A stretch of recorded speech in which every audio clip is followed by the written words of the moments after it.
I ruined my ex-boyfriend's life 20 plus years ago and I just made sure it stayed ruined.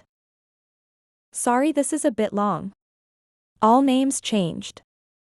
Throwaway account for all the reasons. When I was in college in the 90s, I met Jake, then M23, through mutual friends. He had already graduated and was planning to move to the opposite side of the United States for grad school, and I had already been making plans to move with friends only a 90-minute drive away from where he was moving to. We had so much in common, fell in love, and it really seemed like fate, both planning to move 3,000 miles and landing so close together. He had 2 sisters and a younger brother who were all awesome people, and I became instant friends with them as well. Because he was in school and I was working, I would usually go to him to hang out on weekends. He was renting a house with 2 roommates, also in his program. We were young, so money was tight, but we had fun, went for taco dates and spent a lot of time at his house where he was breeding and selling small animals. Jake was an animal sciences PhD student, so being around animals was normal and I loved it. I met and became friends with his advisor's wife, Mary, mid-50s, who worked in administration at the university.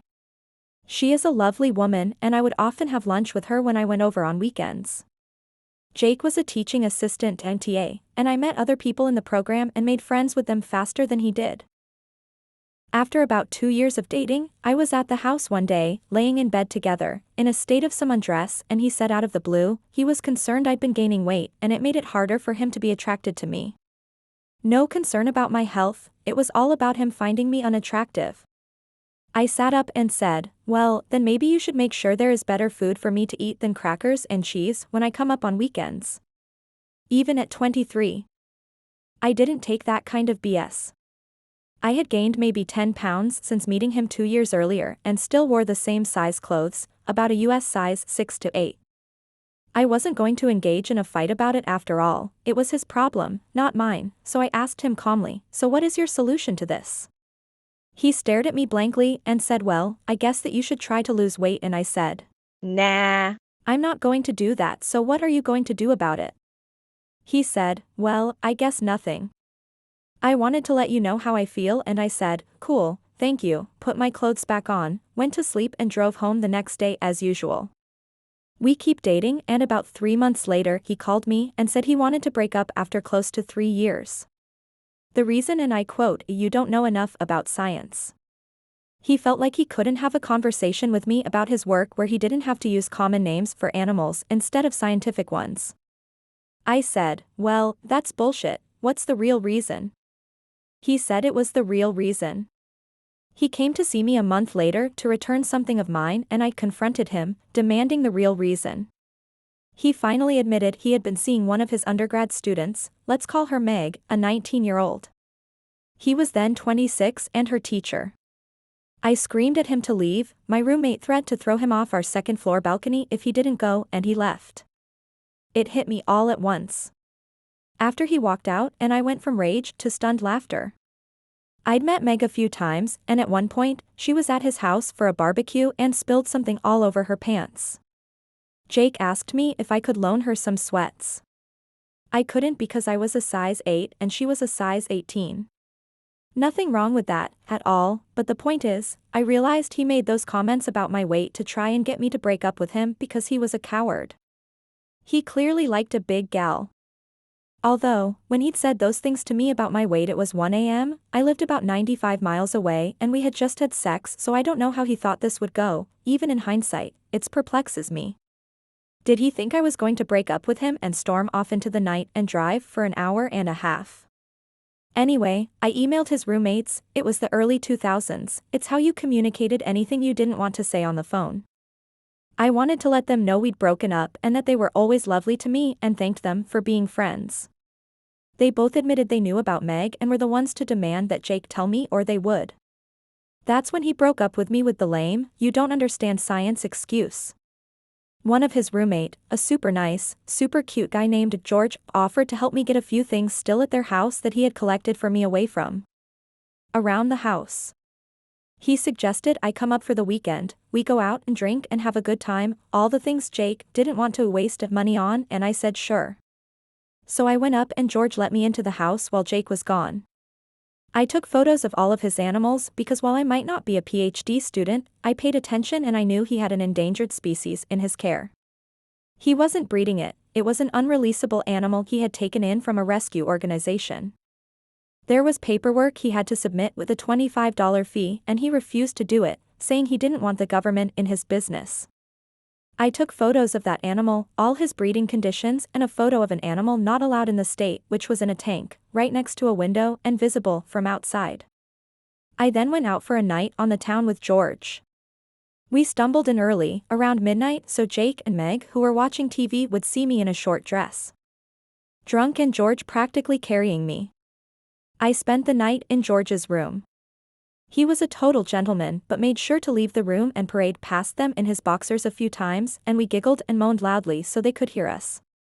When I went to leave the next morning, Jake said I didn't have to act like a whore in front of him as I ate a donut slowly in my rumpled dress with messy hair while George beamed at me and then planted a kiss on my head. Meg looked ashamed, not quite knowing where to look and I said have fun with my leftovers and walked out. I wanted to think the petty, loud, hookup and a few juvenile insults was my revenge. It was not.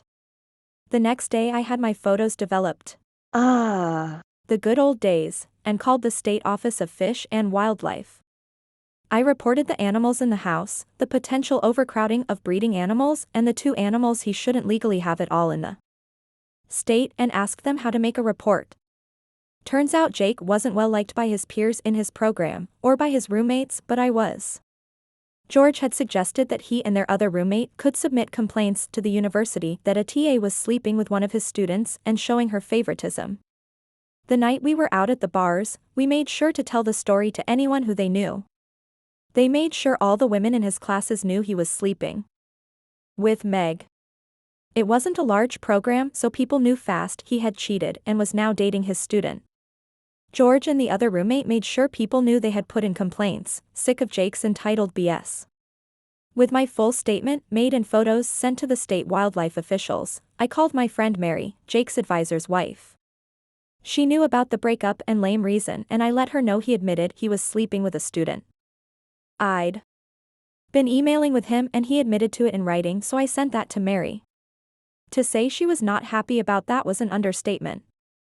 She said she made sure it would be investigated and told her husband, Jake's direct advisor, while I was on the phone with her. Speaking of investigations, a few weeks later George called me, giddy, to say state fish and wildlife officials were there, confiscating animals. He told them he would be happy to tell them whatever they needed to know. Meg was there when it happened and told the officials as far as she knew, all the animals belonged to her boyfriend Jake and that they were all legal. That put George and the other roommate in the clear. One animal was kept in the backyard so it was implied to Jake that a neighbor reported it. While they were there to investigate, they knew to look in the back window to see the far more problematic, illegal to have in the state under nearly any circumstances, animal. Since George was on the lease, he was able to let them in to investigate in the house. The animals were all in communal areas and the officers stayed there for a few hours and returned with a warrant to take all the animals and enter Jake's room to investigate. George and the other roommate let them into their rooms with no issues and were quickly cleared. Meg apparently couldn't get a hold of Jake and eventually drove to the university to find him. Remember, no cell phones yet. It was a good day. The only animals they left was some guppies in a fish tank. Now, PhD students need grant money to do research and a large part of animal studies funding comes from the federal government. Jake had just gotten an EPA grant right around when he broke up with me. So I called the EPA and asked how I would report that a person with a federal grant was being investigated for illegally harboring endangered animals. Long story short, he lost his EPA grant and had to make restitution on what had already been used, close to $30,000. He would never be able to get another federal grant. He avoided jail time on the state charges since all the animals were in good health but lost all his breeding animals, worth thousands of dollars, since they were collected for safekeeping during the investigation when the 2 illegal animals were taken. In the end, he owed a $15,000 fine and the 2 animals went to a nearby nature center. For years, I would stop by if I was in the area to visit them. The university revoked his scholarship and fired him from teaching for having an inappropriate relationship with a student. He somehow escaped being expelled, but it always shocked me that he never tried to hide the relationship with Meg and was so stupidly self-assured he didn't even wait the 4 weeks until she would have been done with his class to start publicly dating her.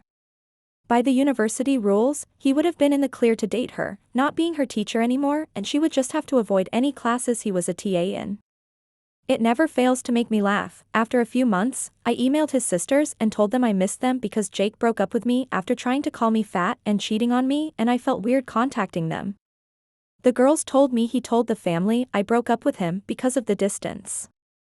I forwarded them emails that Jake wrote after the breakup, talking about how he fell for Meg and he was sorry about it, but it was true. I couldn't keep up with him academically and it made him attracted to Meg.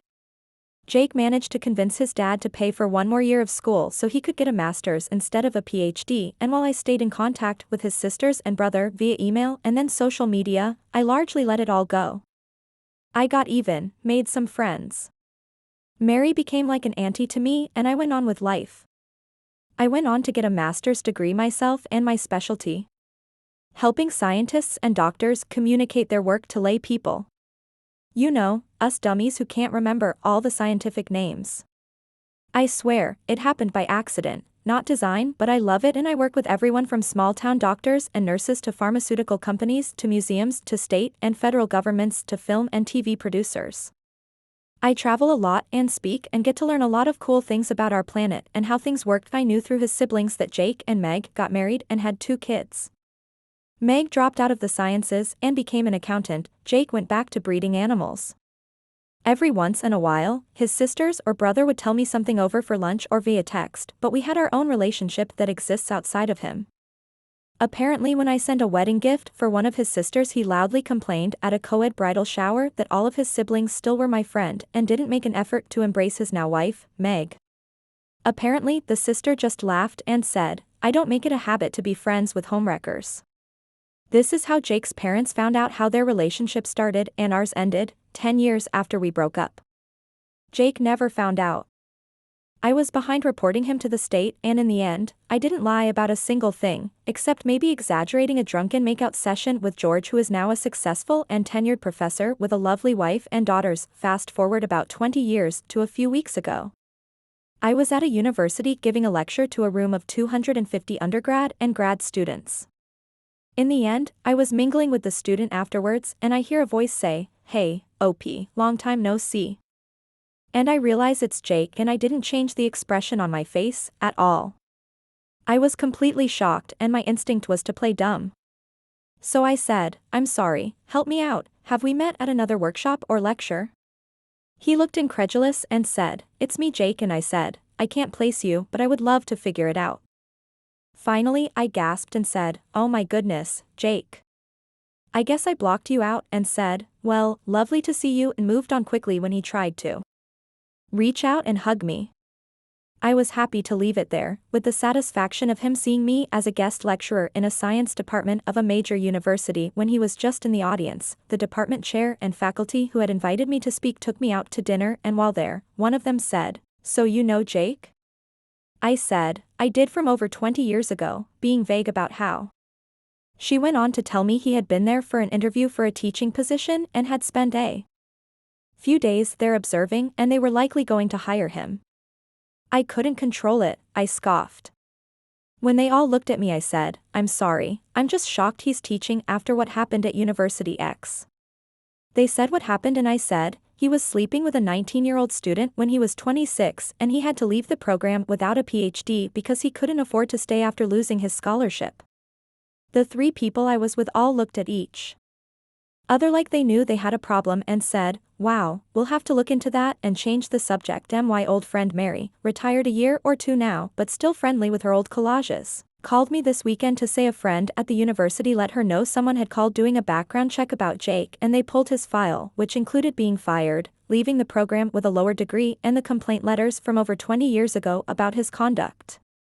Mary's name had been on it with her husband listed as the faculty advisor, so she thought she'd like to know. As a bonus, it had a copy of his arrest record for the illegal animals. I guess his dad had paid for a decent lawyer to get the record expunged after the charges were reduced, and he paid the fine so it doesn't show up on a standard background check. I don't think he's going to get that job. So I will return to my life, content that the universe comes through sometimes, especially if you give it a little nudge now and then. The best revenge is when you don't have to do anything wrong, you just have to help direct knowledge to the right places. If there is anything I can impart to any young women and men reading this, as I shimmy happily into my now size 10 pants, it's that, if someone who is supposed to love you complains about your weight or looks, that is their problem to fix mentally, not yours, and maybe it's time to check out what they are doing behind your back or simply move on. Remember though, it is their flaw, not yours.